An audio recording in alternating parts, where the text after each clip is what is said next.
Earning only $750 a month is like a college student's allowance. Even students working at bars make more. Having a low-income wife is a disgrace. Maybe you should divorce her so our son can find a better wife. After all, he's the ultimate triple threat. My mother-in-law keeps making snide comments after seeing a pay stub, but it's not actually my pay stub. My name is Amanda. I'm a 32-year-old nurse, and I've been married to John for 5 years. We met at a college club, started dating, and eventually got married. We met at a party when he was a medical student, and I was a nursing student. John hasn't passed the medical licensing exam after failing twice and taking 3 years off. He is currently working part-time and studying hard for the exam. I'm working as a full-time nurse, so I'm the primary breadwinner. He's not the type to brag about making money in cosmetic surgery and posting pictures of a $468,020 Rolls-Royce on social media. He's serious about reading accounts of people who've lost family members to illness, checking the number of people affected by infectious diseases daily, and reading literature on Japan's healthcare system. I respected him even though he wasn't a doctor yet. He genuinely wanted to become a doctor who saves his patients, so I didn't abandon him despite his lack of income and entering his 30s. He kept the fact that he wasn't a doctor yet a secret from his parents. Sorry, my mom is too nosy. It's fine, I support you so you don't have to worry about your parents. Live your life the way you want. This is short term. That's why it remained a secret. The reason it wasn't discovered was that he worked at night as a security guard at the hospital where I worked, so he was technically employed there. He had knowledge and could obtain information from my stories on the job. No one suspected he wasn't a doctor yet because he could talk like one. So to his seldom seen in-laws, I said, yes, patients really like him. I believe that while cruel lies hurt people, kind lies sometimes save them. Telling a patient, you have 3 months left and there's no chance of recovery, is a countdown. It's worse than saying, you look good today, and you ate a lot. That's how people are. On the other hand, my mother-in-law, who is the complete opposite of my serious and honest husband, has a very harsh personality. She's the typical overbearing mother-in-law. She looks down on me for being a mere nurse married to her son, the doctor. There must have been so many better options, like a beautiful doctor in dermatology. I always apologize and bow my head when she talks like that. I wholeheartedly support him in his pursuit of becoming a doctor, but at this point, he's just a high school graduate with extensive medical knowledge working part-time. He's not even a medical intern. But my husband is genuinely grateful to me, always saying, thank you for everything. I silently supported him. In fact, I'm also very busy with work. Our combined income was barely enough to make ends meet, but it couldn't be helped. I didn't care much about money when I entered this field because I genuinely admired Florence Nightingale. Currently, I'm a nurse in internal medicine, the most demanding field in terms of workload. The thought of wanting more money hasn't even crossed my mind. As long as we can live, eat, and stay healthy, that's enough. Isn't that ultimately what life's about? Despite the fact that I'm supporting my husband's living expenses and tuition, my mother-in-law goes around the neighborhood saying, my son is a doctor and earns well. In the first place, if he were a serious doctor, he wouldn't want his mother to brag about his income, good or bad. But my mother-in-law doesn't care, it only talks about money, money, money. As her son, he has no choice but to silently endure it.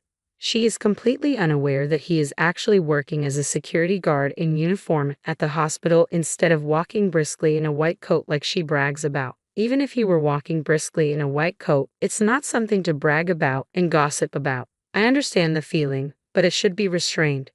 I was worried that my husband's mental state might be affected and that he might fail the medical licensing exam because he's barely hanging on to becoming a doctor. If he ends up spending his entire life as a security guard after sticking it out for this long, it would be a shame.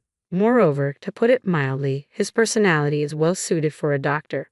His only weakness seems to be his kindness.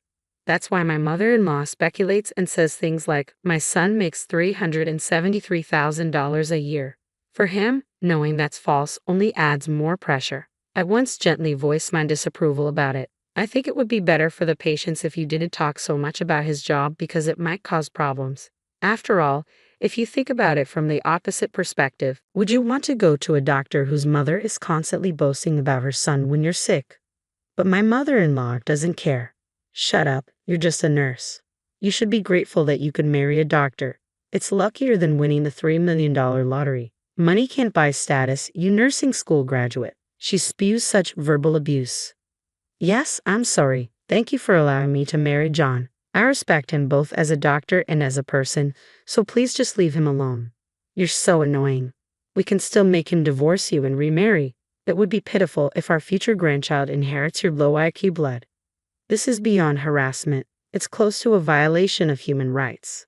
But I kept quiet. Somehow, compared to saving the patient's life or a sense of mission in my work, my mother-in-law's sarcasm seemed very trivial.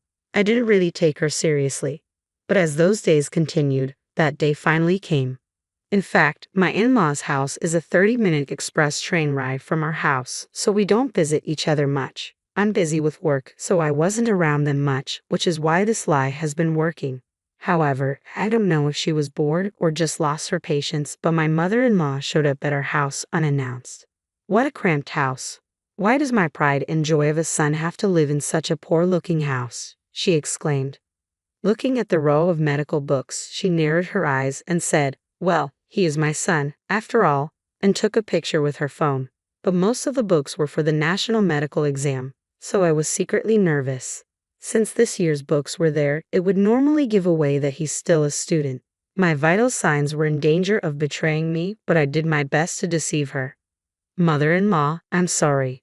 We're both quite busy with work, so we haven't had time to find a bigger place, especially lately.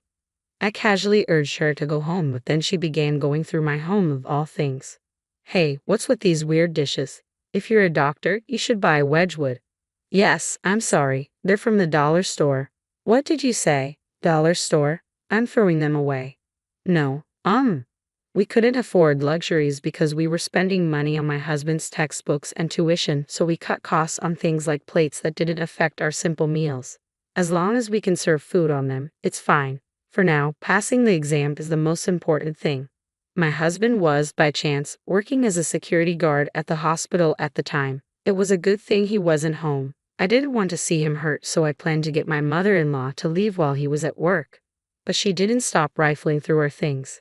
I'm going to throw away these clothes that look like a student's. If you're a doctor, you should buy high-end branded clothes. My husband's favorite clothes were thrown away.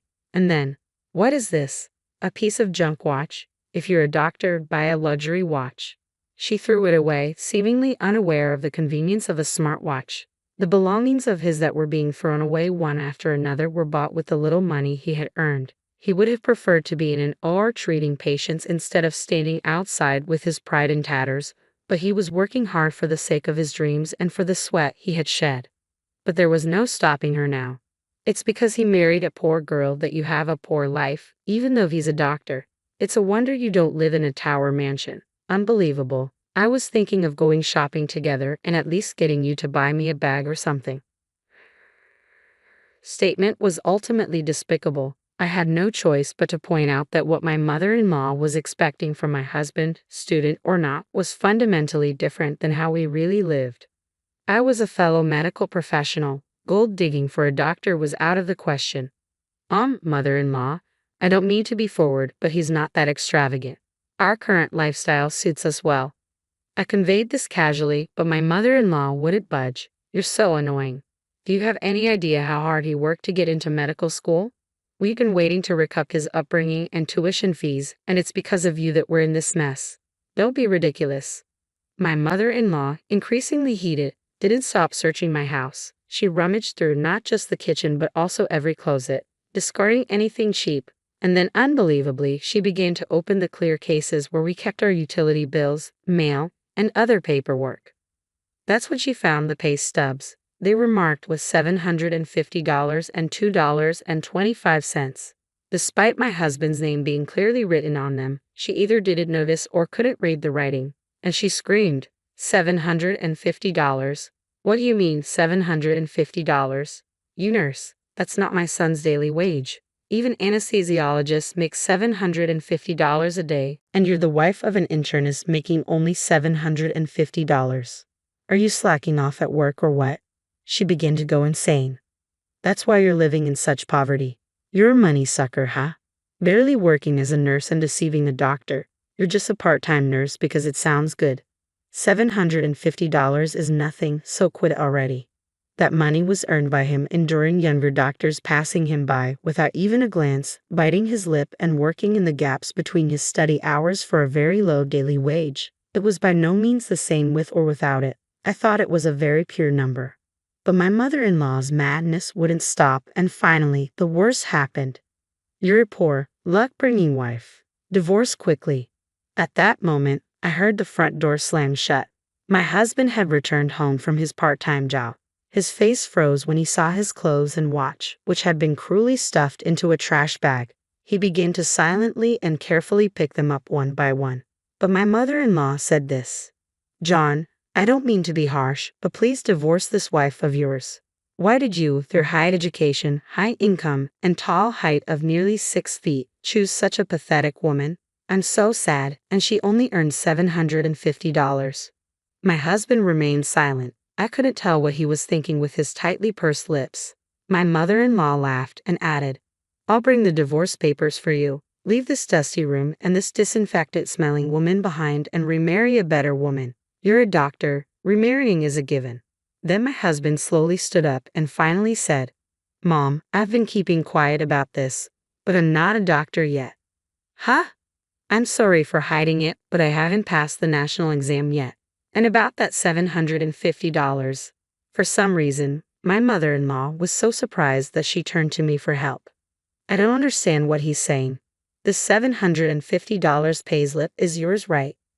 I decided there was no use hiding it anymore and replied, No, it's not mine. My husband chimed in. That's my salary for my part-time job. That can't be. You're lying, right? I'm not lying. It's true. I'm not a doctor yet. I failed the national exam twice. My mother-in-law, shocked to find out her son was not a doctor yet, suddenly started acting strangely. She slipped on some newspaper she had scattered earlier while rummaging through her house and fell to the floor. Help me. She slid and fell but managed not to hit her head by quickly putting her arm out. However, her right arm, the dominant one, broke with a loud snap. It was most definitely a fracture. My husband and I quickly treated her and took her to the hospital, where we guided her to the orthopedic department. But my husband said, Mom, I'm sorry, but please don't come to our house anymore. And I don't want you to think of me as your son anymore. My mother-in-law was trembling from the shock of it all, but my husband continued. I knew you were bragging about me, but I put up with it. I felt guilty for lying. But when you insulted the money I worked so hard to earn, that was too much. But I never would have guessed you weren't a doctor. It doesn't matter if I'm a doctor or not. Do you think I'm studying just to say I earn $750 a day? I'm an adult, and it seems like we can't reconcile our differences in values, so let's cut ties. And so it seemed that my husband really decided to sever his ties with his mother. My mother-in-law, who had found her only purpose in life boasting about her son, seemed to be completely disheartened. Nowadays, she stays cooped up in her house, apparently too embarrassed to face her neighbors. That same year, my husband successfully passed the medical licensing exam. Though he was a bit older, he started working as a newly minted resident physician and shone brightly, never forgetting to show kindness, such as offering tea to the security guards. Our days became very peaceful and happy. If she had just waited a few more months, my mother-in-law's dream would have come true, and she could have seen him in his white coat. It's really a pity, but she brought it upon herself.